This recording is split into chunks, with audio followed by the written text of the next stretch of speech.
I participated in this conference, I think, sort of back in the beginning of the pandemic, virtually, but this is my first time here, so that's been terrific. It's not often you get to go to conferences, especially in sort of my weird role, where you feel like you're surrounded by your people, and I feel very much like that. The level and sort of tenor of the technical discussions that I've heard, it's a very nice warm sea for me, so I appreciate being here. I think one of the things that I need to do in the first part of my talk is sort of tell you about the Leadership Computing Facility, what it is, why in the world do we have all these big computers at ORNL, and why has that been the case for several decades now. Give you an overview of Frontier, the world's first exascale computer, and complete with some tales about building it, at least a handful. As you can imagine, there's a whole series of other tales that I might be able to tell you.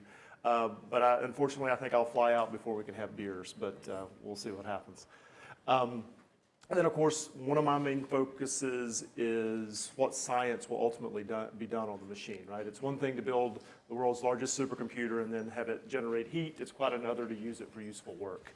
And I want to talk a little bit about what I call a possible exascale killer app, although you'll see later in the talk that I sort of hate that term because I think it's actually counter to what we want to proliferate and promulgate with respect to the value of HPC going forward. And it's just not, I'm not going to say machine learning. I'll give you a preview of that. So the leadership computing facilities are ensconced in U.S. law. A single act of Congress, the Department of Energy High-End Computing Revitalization Act of 2004, led to our establishment and govern everything we do. It's not often that DOE facilities get ensconced in their own law, so we're sort of almost unique in that respect. There's a handful of other things, but they're a little bit different. Specifically, the text of this bill sort of leads us to our mission. We're supposed to establish and operate leadership systems facilities and provide access on a competitive, merit-reviewed basis to researchers in the U.S., in industry. You can see U.S. industry is actually #1 on that list. Institutions of higher education, national laboratories, and other federal agencies. That remit has actually increased to include international collaborations as well. So we're literally open to anybody in the world who can make the case that they have need for the machines that we field as well as the ability to take advantage of them. We're actually a single facility that's split across 2 sites, one at Oak Ridge, one at Argonne. Our mission is to provide computational and data resources to solve the most challenging problems. There's 2 centers up until now. Until recently, we've had a diversity of architectures on purpose to provide U.S. researchers and other researchers the ability to sort of pick and choose at what speed they would like to go forward. There are a lot of realities that we'll get to later in the talk that is sort of means that that's not quite so anymore, although there is a little bit of diversity that remains. We have all of the access to the machines, especially our machine, is through competitive user allocation programs. The 2 big ones are called Insight and ALCC, the Oscar Leadership Computing Challenge. You can get prodigious amounts of time. In addition to those allocation programs, we reserve 10% of the time on the machine every year for our director's discretionary allocations. So I lead a resource utilization council that continuously evaluates DD proposals. And that's very much the vehicle by which we typically get involved in direct industry collaborations first. But I'm happy to say that one of our main aims is to use the DD program to be able to grow collaborations so that they're competitive for ALCC and Insight. So significant amounts of work can be done. And we have numerous examples of that happening in the past. This last thing, this LCF centers partner with users to enable science and engineering breakthroughs. We call these people at OLCF liaisons. Argonne has the much pithier title catalysts, I think, at their shop. I'm going to say a little bit about them later. This is absolutely essential to our success. Having these people on staff and what they sort of look like and what kind of animals they are, I think is part and parcel of any success that we've had in the past. We've had a top 10 supercomputer in every year since the LCF was founded. Jaguar, Titan, and Summit are the only DOE Office of Science systems that have ever been #1 on the top 500.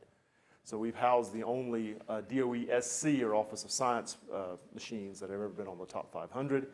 And you can see we've been on this sort of logarithmic pace since the turn of the last decade to the race towards exascale. Our current production machine, I hope everybody's heard of, is Summit. And of course, we're about to switch over to our primary production machine being Frontier, the world's first exascale computer. This is what Frontier looks like. It's funny to talk to this audience. I've already heard, right? I think there's a lot of denizens of machine rooms in this room, which is an audience I don't get to talk to that super often, right? So some of my pictures, I have this bad feeling that you're not gonna be utterly wowed by. I hope that the scale will still wow you, and I think it probably should, because there's some hyperbolic numbers that I'm gonna get to throw around here. And I hope, and maybe that's actually a deeper appreciation than just the raw sort of shock and awe of seeing the machine.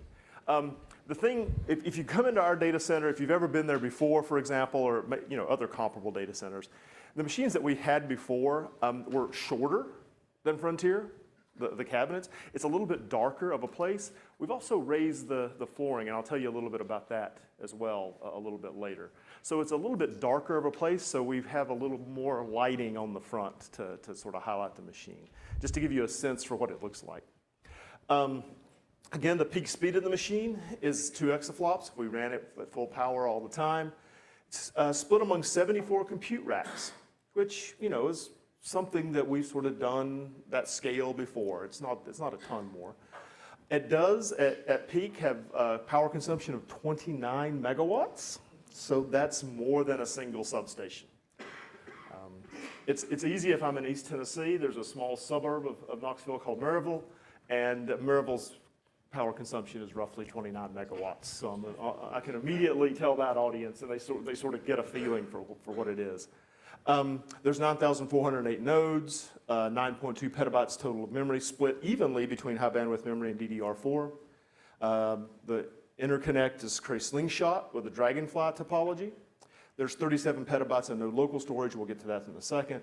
4,000 square foot footprint, which again is sort of comparable to machines that we've fielded before.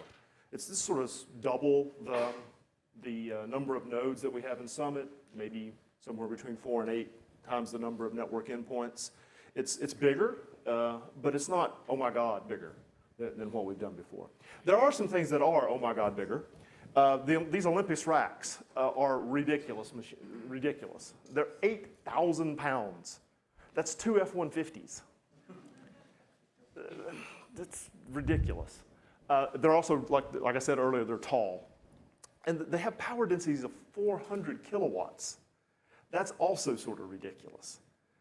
That's an amazing thing. And in fact, sort of doing the calculus about how to move that around, how to get power to those cabinets throughout the whole data center has been a huge worry for us. The nodes are completely AMD parts. There's an AMD Trento CPU, 4 AMD MI250X GPUs, each with 2 graphical compute dies. So to a user, there's 8 GPUs on each node.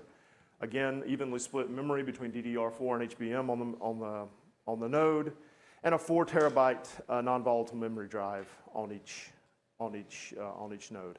And each compute blade has 2 of these AMD nodes. The other thing that you'll notice if you came into our machine room, especially different than times past, is because everything is liquid cooled, even the DIMMs and the NICs, it's a pretty quiet place, relatively. It's not, you can talk to somebody who's right beside you without having to yell so much. That's sort of a remarkable thing, having been in the room when we had Titan in the room, for example, where you could barely hear yourself think. There's an exception to that, I will say, and that's if you get a little bit too close to the other side of the room where the storage system is. That's not liquid cooled. There's still a lot of fans pushing air into that system. Our storage strategy for Frontier includes that 37 petabytes of node local storage that I referred to earlier.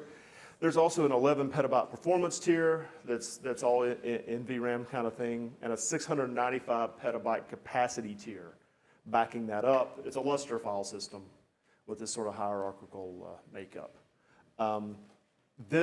We call this file system Orion. We give file systems names because we typically deploy them in a center-wide fashion. We mount all of our major resources and analysis resources on those file systems so that users don't have to move their data from one place to another. That's something that we've done for over a decade now and has been incredibly successful, a way to actually get science done. So we wanted to continue that in the case of Orion. Orion's acceptance testing, I think, actually ended yesterday. Within reason. So I think we're very, very close to being able to release this machine to general production. Getting the machine ready for this building has been a big undertaking. If you come to Oak Ridge again, you'll see that the building that we're housed in is this. It looks like this rather sedate 2-story, 3-story now. Suburban office building, like any data center that you'd see off the interstate anywhere else in the U.S. It now kind of looks like this cyberpunk monstrosity because we poked holes in the fascia of the whole place to try to get power and cooling into the place in a reliable way. We took out 30 offices, 8 laboratories. The laboratories, they were not happy that we took their space. They had to find other space at the laboratory to actually do things. And then we had to, of course, run another 40 megawatts of power over a ridge into this secret valley that Oak Ridge was placed in the middle of the last century. That was an undertaking in itself that had to be done in close collaboration with TVA.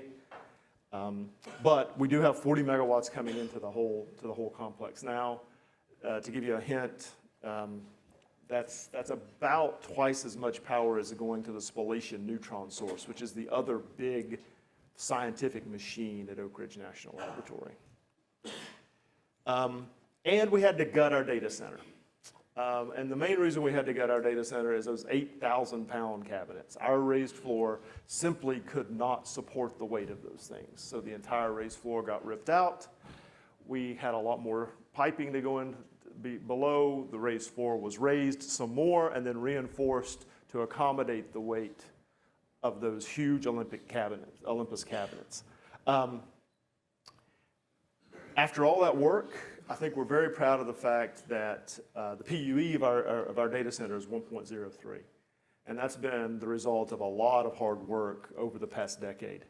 One of the reasons that we moved to GPU computing all the way back in 2012 is we saw the glide path towards Exascale having to be mostly concerned with power consumption. And we took the plunge and became the first major supercomputing center to actually go whole hog into GPU computing. I can tell you that wasn't a super duper happy time. I was actually acting in my role back then for a while before I decided I wanted to do something else. And I had lots of users come to me and, for lack of a better term, bellyache, including one person standing in my office saying, "Why are you doing this to us?" This guy was a physicist, so I was able to say, "I'm not doing anything to you. Physics is doing this to you. Do you want a big computer or not?" So that was a pretty easy sell after he figured that out. There's been a lot of partnership with industry, with vendors, to be able to get here as well, right? The so-called Star Forward programs that DOE has sponsored over the past decade and a half really led to a lot of innovation in this space and allowed us to get to this point now. The end result has been a 200x reduction in energy per flop from Jaguar, sort of the beginning of the last decade, to Frontier now. And one of the other ways that we sort of save on energy is using warm water cooling. It's hot water cooling, right? That's what's really happening. The ability to only turn on chillers in an East Tennessee summer is a big boon.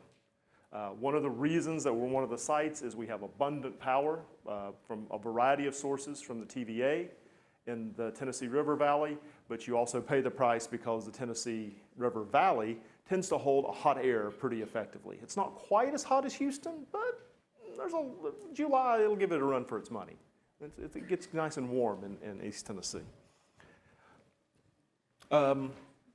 So we had all those sort of known problems. Oh, and then, by the way, something happened 4 years ago, the pandemic. And and right at the time we were wanting to get delivery of the machine.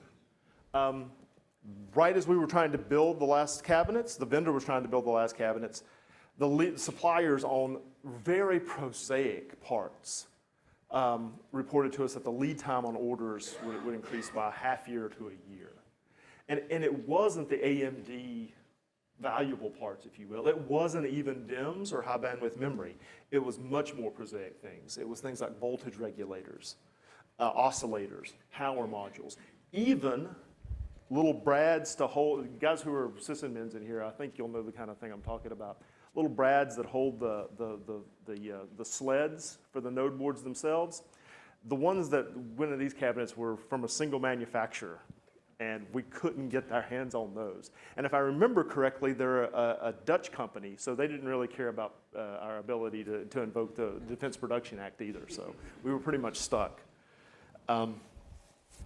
So that was something that we had to contend with.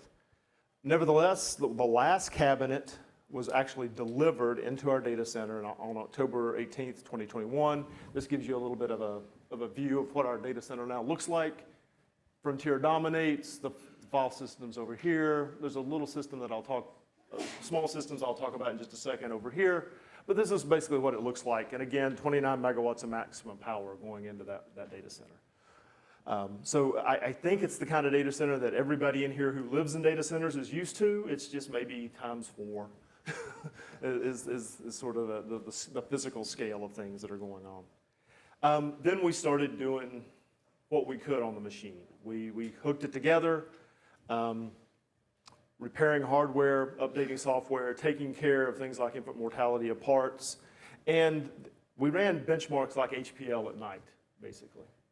A lot for months and months and months. And this is actually the power trace for our successful HPL run that put us on top of the top 500. You can see that the local time is actually stamped here. So it started just before 4 in the morning and then took to about almost 6:30 in the morning. And you can see, the computational work that's done in HPL sort of very vividly in this power trace. You can notice that the top memory draw that was, or the top power draw that was actually realized was about 24 megawatts. We have applications that increase that to 27 and even close to 28 megawatts in several cases. And what happens is there's a lot of factorization going on here, and then the panels get assembled, and the amount of power that's required goes down as a function of time as you get close to the end of the run.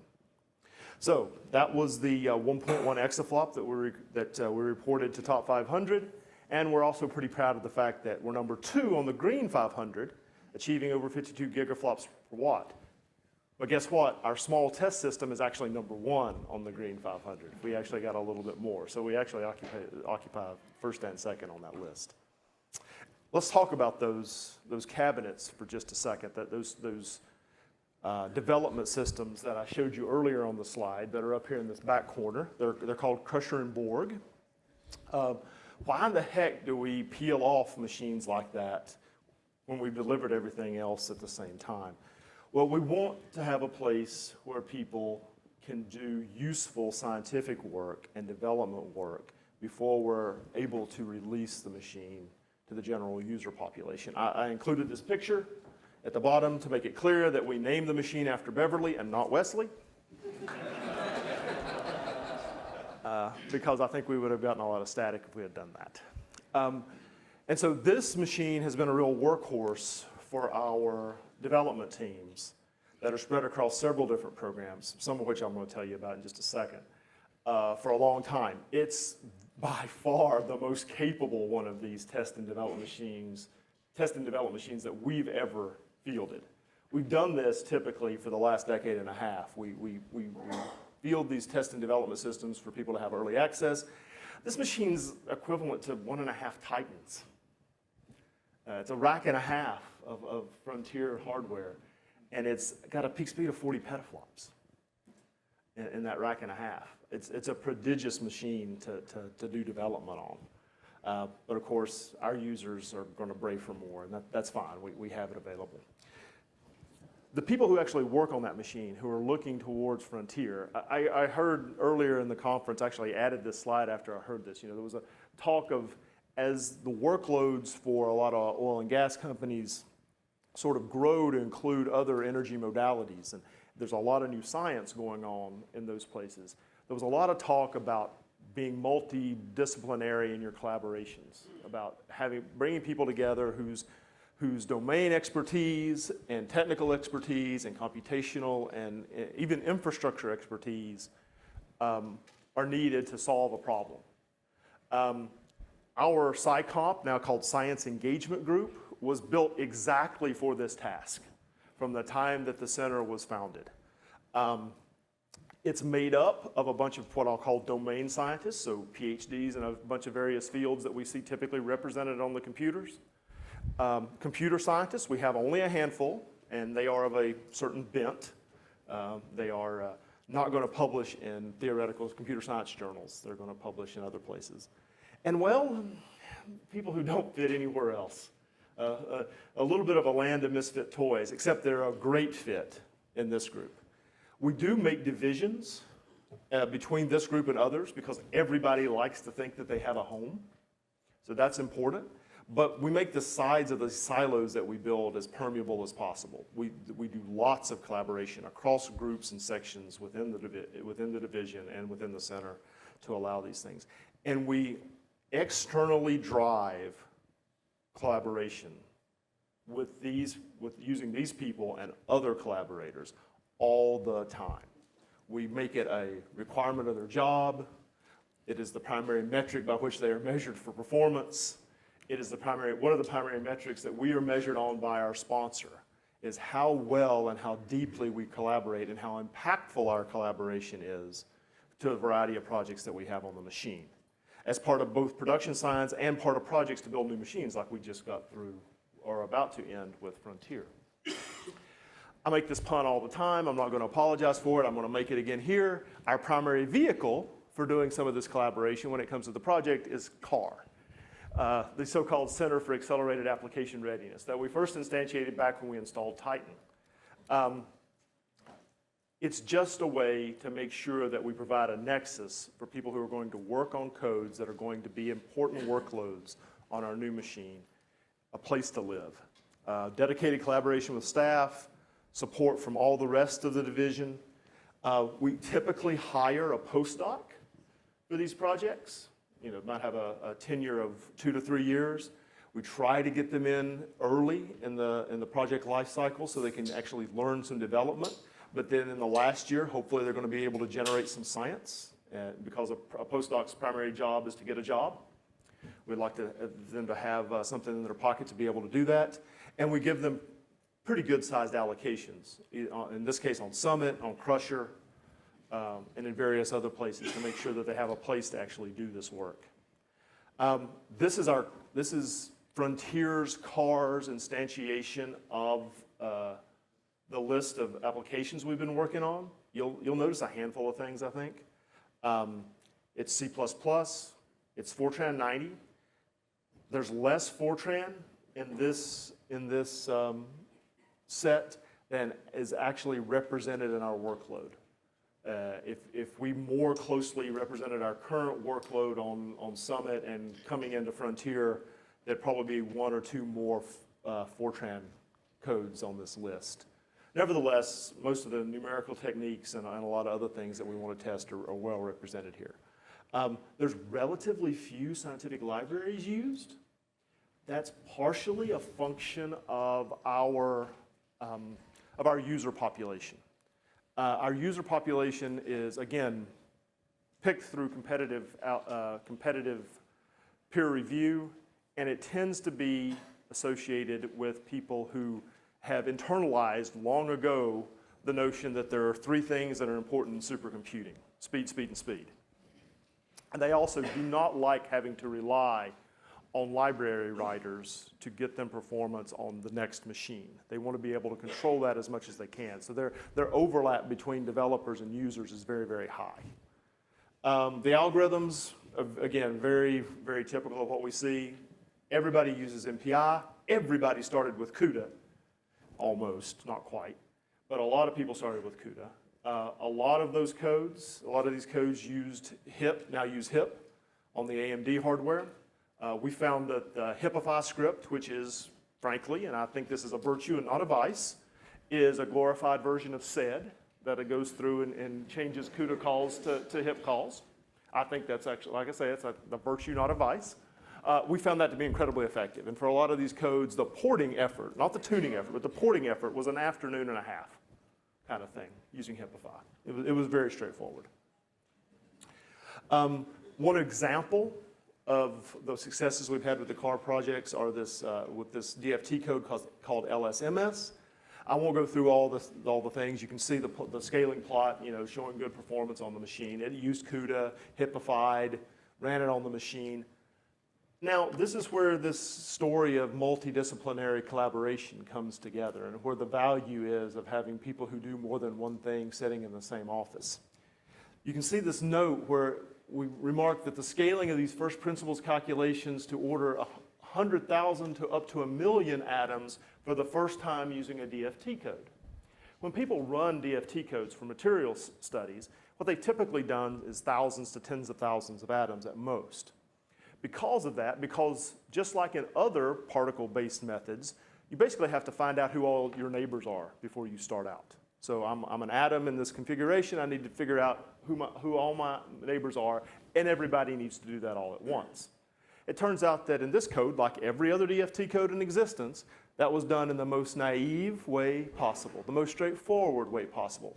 I would venture the way ChatGPT would actually write the code to do it. And it took tens of minutes to hours to assemble a neighbor list for 1 million atoms at a DFT run. Now, our colleagues in molecular dynamics have been routinely doing 1 million atoms, 10 million atoms, even 100 million atoms, and with aspirations to do 1 billion for a long time now, a long time meaning half a decade. They had very sophisticated ways to build neighbor lists. The lead on LSMS was able to go literally next door, talk to his colleague who did molecular dynamics, get a piece of code, bring it into LSMS, and have it stuck in within a day and a half. And reduced the neighbor list construction for a 1 million atom DFT run from over an hour to 3.5 minutes. So that was a pretty good win just from knowing the right people, which is always a really good way, I think, to solve some of your problems. Another one of these car codes is the so-called COMET that we use for correlation analysis. It does genome-wide association studies. So it looks at how the genome changes in various species over time and over space. The really cool thing from a computational point of view with COMET is it is a completely off-label use of reduced precision arithmetic. Nothing really to do with ML or AI, but using the reduced precision arithmetic units to precondition a system that you're going to have to solve anyway, and then actually using them to solve it. So it's a sort of analytics that's not really AI and ML, but we're taking advantage of hardware that was put on the GPU to be able to do that. And this number, the 6.6 exa ops, it's mixed precision ops, is just about almost exactly the ratio between the peak mixed precision speed on Frontier versus that on Summit, if you take the ratio of the two codes on each machine. So it's one of the few scientific codes that's not memory bound. It's mostly tied up in the performance of these mixed precision units. In addition to these car projects, we have this other thing going on called the Exascale Computing Project. I think there's various people here in the room who are involved in ECP. One of the primary thrusts of ECP is so-called application development. So there's roughly 24 applications that were chosen several years ago, now approaching more than a half decade ago, for first deployment on the first Exascale machines. This is the sort of portfolio of those things. We have several of those running currently on Frontier. So in each of these cases, there's a handful of codes that have already been on the machine. We've been offering them short windows to be able to port, take their code over from Crusher to Frontier, check scaling, that kind of thing. And in these cases, these 1, 2, 3, 4, 5, 6, 7 cases, they've met the bare requirements for success of the ECP project, which is achieving performance that is in excess of 50 times what they achieved on Titan or Mira, which was the Blue Gene at Argonne that was roughly contemporaneous with Titan. That's the measure of success for the project, and they've already achieved that. There are other teams running as we speak. I just checked my email to make sure that they were running, and they are running. And I think we'll have a few more of these successes in the near future. Some of these speed-ups are pretty prodigious in some cases. You can see that, and also a lot of them are multi-physics, so that's an interesting thing. Okay, so that's sort of what we're doing, both from an infrastructure point of view and from a scientific point of view. One question that I always get asked, and I don't know if it has its origins in this Exascale workshop that happened long ago, but I kind of think it did. Or maybe it's just the pithy way that everybody talks about technology nowadays. I always get asked, what's the killer app for Exascale? What is Exascale going to enable that we would not have been able to do without it? I think this question is kind of dumb, right? And it's more than just kind of dumb. It goes away from the thing that I think is absolutely unique about the highest end supercomputing facilities. That is, they are unique scientific instruments, much more akin to the Large Hadron Collider, the James Webb Space Telescope, or any other number of facilities you can name, except they're not single field machines. They can do almost anything. So that sort of Catholic purview that they have, to repeat a phrase that I used earlier in the panel, I think is the most important thing to me. Nevertheless, I'm going to keep getting asked the question. So I've actually thought hard about formulating an answer. Well, I think my answer is this. There is no killer app. But there is this one thing that Exascale might be almost uniquely qualified to help us with. Because it needs more memory, a lot of memory. It needs fast compute speed. And it's going to be included in lots of multiphysics applications. So if you saw Gary's talk yesterday, he talked a lot about multiphysics. And I think I'm going to present a problem that's ubiquitous in all of those problems, and a ton more, I hope to convince you. And that problem is turbulence. So turbulence is the last great classical physics problem. There's no way in heck that Werner Heisenberg ever said this quote, but it's great. When I meet God, I'm going to ask him two questions, why relativity and why turbulence, and I actually believe he'll have an answer for the first. It's a wonderful quote. When I was a postdoc at the University of Chicago, I worked with Leo Kadanoff, who was a giant in turbulence, and he once told me, and I've kept this quote around with me, if somebody convinces you that they understand, if somebody tells you that they understand turbulence, you should put one hand on your wallet and back slowly out of the room. And I've pretty much taken that to heart. Now, the truth of the matter is, even at Exascale, we remain a long way away from being able to resolve scales all the way from where turbulence is generated all the way down to the viscous dissipation scale, where molecules are actually rubbing against one another and turning that kinetic energy into heat. But there are some problems where you don't need to go that far. You just need some of that range to really understand how turbulence is acting. One of the ones that I've learned about at this conference after looking up something and listening about it is CO2 plume migration, right? That is a turbulent physics problem. Right? There's lots of turbulence induced as the plume actually goes through whatever you're going through, right? There are a ton of other problems. Our weather and climate is almost completely controlled by turbulence in the ocean, in the atmosphere, and in various other places. Our possibility to be able to have an energy secure future using fusion energy is entirely dependent upon charged particle turbulence and how it interacts with the magnetic walls of a tokamak, for example.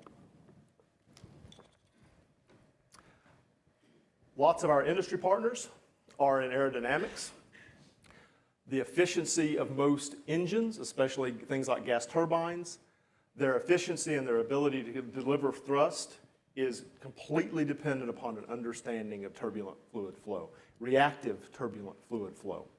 And to put it again in terms that I think a lot of this audience can understand, GE tells us, for example, that reduced fuel consumption also translates into reduced emissions. A 1% reduction in fuel burn reduces CO2 emissions by roughly 1.5%.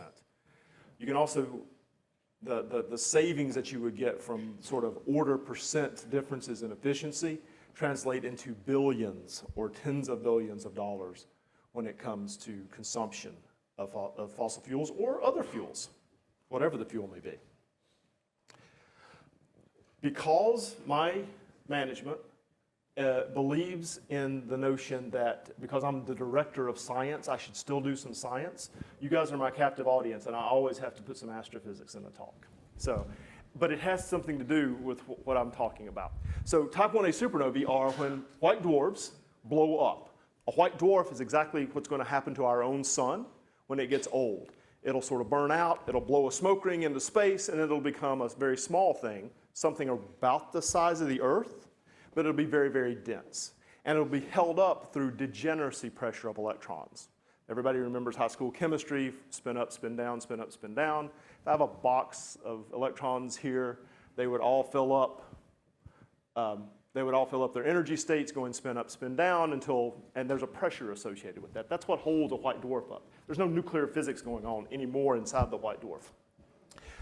We can see these things literally every day. We see a type 1a supernova go off somewhere in the universe. They're so ubiquitous and they're really cool because they seem to have a standardizable brightness. There's a relationship between how long it takes them to get to maximum brightness and then decay that seems to be related with their peak brightness. Because of that, you can use them as distance indicators. And realizing that is actually what was awarded the 2011 Nobel Prize in Physics. Observations of type 1a supernovae is the smoking gun that told us that dark energy seems to be the thing that dominates the energy density of our universe. There's lots of ways to make them. They all have to do with a white dwarf, and you have to add something to them. One of the things you can do is just imagine that the white dwarf's in a binary. That's not such a bad approximation because it turns out the fact that our sun is a single star, kind of rare. Most stars are in binaries. There's a donor there to give it some stuff. So one of the things you can think about is the white dwarf's in a binary and its buddy sort of streams some extra helium onto the surface of it. Then it ignites. The helium wraps around the side of the white dwarf, and you can see, if you look carefully, there's a difference between these two simulations. The one on the left, the big explosion goes off as soon as that shock wave hits the antipode, the other side of the star, whereas the other one, there is a focusing that happens a little bit off center. Now I have to back up and then go at it again. Okay. So there's two basic differences in outcome here. And it turns out that the only difference between these two simulations is the base resolution of the AMR that we're using to do them. Why does that matter? Well, it's all about turbulence. We're not resolving turbulence well enough at the limb of the star to be able to keep the hot ashes and the cold fuel separated well until we get to some base level of resolution. Beyond that, we've got the physics capture. We don't have to worry about it anymore. Okay, so I hope I've started to convince you that turbulence is a ubiquitous problem and is important. But again, let's return, since I said it's not machine learning, let's return to machine learning. Okay, so hyperscalers are spending far more than OLCF ever will on machine learning. And the unreasonable success of machine learning on a lot of problems has generated a lot of excitement. I think something that's important to say is that it's not a competitor for simulation, but it is becoming widespread. And when I say widespread, I mean suffused throughout, from soup to nuts, and a lot of workflows where you're trying to gain scientific insight. I think machine learning is going to continue to grow, almost unchecked for a while anyway. It's not going to replace simulation, though. And I think that from our perspective, the most impressive uses will be in design of experiments. So given a finite number of resources, I can only do a finite number of numerical experiments, and I'd like to be able to make sure that my parameter sweep does an effective job at it. In data analysis, that is gleaning insight from what I'm looking at ultimately, and the classification of large numbers of simulation results. I think there's other room for places, there are other places, and those are already being explored. We recently did a study of machine learning and AI usage on Summit. You see the citation here. And it's sort of spread all over the place. There was an earlier question in the panel about, what are people using AI and ML for? And the answer is yes, using it for everything, okay? From classification to building submodels. So one of the key things that has been done for turbulent fluid flow or reactive fluid flow over the past few decades is because you can't resolve those finest scales, you need to build a subgrid model to describe how that energy from kinetic energy is going into heat. These subgrid models can be really complicated or they can be really simple. Maybe ML can do just as good a job as you can at guessing what that is by looking at more or less resolved simulations and or data. People are using that a lot. But also for steering and having it in a mod sim loop, fault detection, you can sort of see the distribution over here according to scientific field. And so you can see that chemistry, for example, let's say engineering is high on the submodel, right? Again, because there's so many fields of engineering where turbulence is an important consideration.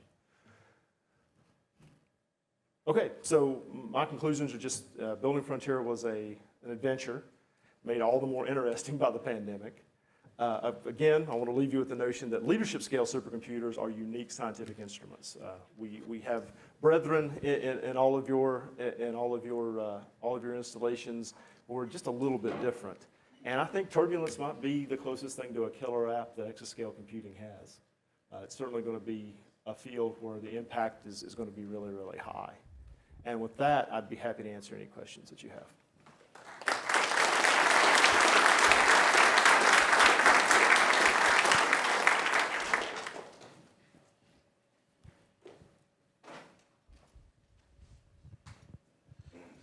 So in your list of applications, obviously there's been an increased usage in C++ replacing Fortran, right? But one thing that we are still seeing is a vast number of these applications are still using MPI, OpenMP, and looking towards the future and the types of workloads that we might see in the future with AI, machine learning, things like that, where those developers aren't necessarily using MPI or OpenMP. Where do you see the future of parallel programming models going? That's a really good question. I don't think there's any indication that MPI is dying as a paradigm for distributed memory parallelism.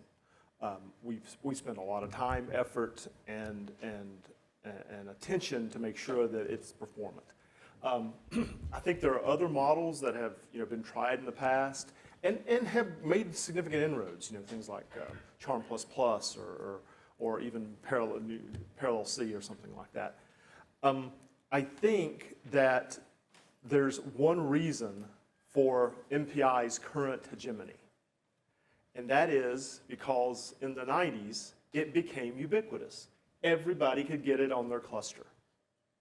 Until we have a parallel programming model that everybody can install on their laptop straightforwardly, or have on their home departmental cluster or whatever, nothing's going to unseat it.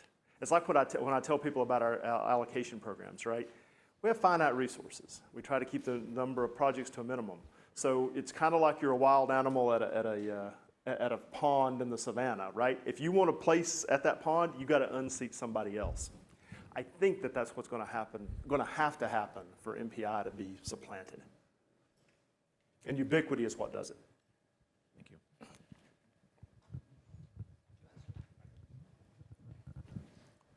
It's not related really to your talk, but to the physics. So as far as I know, the turbulence is almost probabilistic. It's a very unstable system.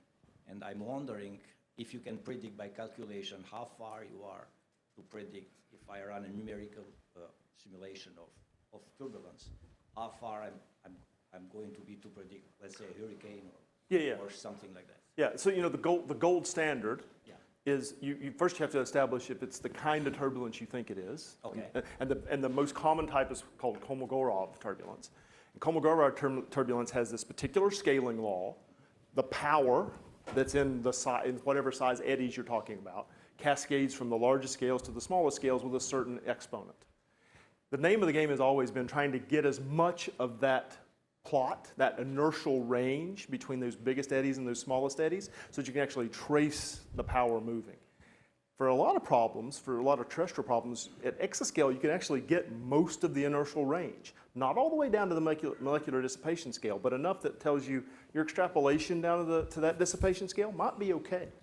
So there are some relatively rigorous mathematical arguments to tell you when you're doing good enough. Can AI in the future, since you kind of know both, replace this forward modeling? Yeah. To do a better job? I think, again, that the form it would take to do that sort of replacement would be in the form of one of these surrogate models, one of these subgrid models to capture that transfer of kinetic energy to heat energy. The other thing that I didn't mention that I really like machine learned surrogate models for is their robustness, right? You can make them, you can build them so that they sort of almost always work. If anybody's been a CFD practitioner, you probably know that one of the first things that breaks in a simulation is either the subgrid model or your call to the equation of state, the thing that tells you the relationship between the energy and the pressure. And it's because there's things like phase transitions. Water turns to ice, right? And as soon as you go over that phase transition, your code breaks. It's often the canary in the coal mine, but it'll still do that. You can build, with an ML surrogate model, you can build something that would be robust, that would tell you when it did that, maybe even tell you the error you're making by letting it go through, but then keep on running. That would be incredibly valuable.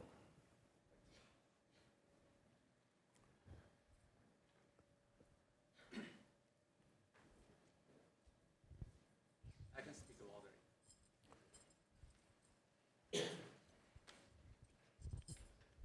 Thanks for the presentation. I have a quick question about mainly the precision.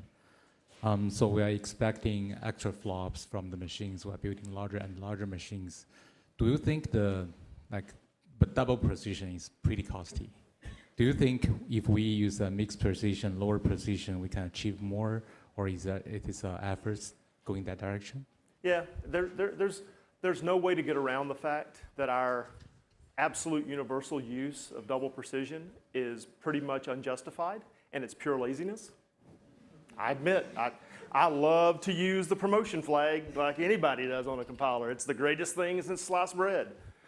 But there are lots of pieces, for example, especially in a multiphysics simulation, where the use of double precision is gratuitous. You don't really need it. And in fact, sometimes it can even be deleterious, right? So I think we're going to have to spend a little more time looking at numerical algorithms and figuring out those places where double precision is absolutely essential. And they exist. They're all over the place, right? Anytime you're computing anything that looks like an equilibrium by computing two competing rates, if you don't use double precision, you're doing it wrong.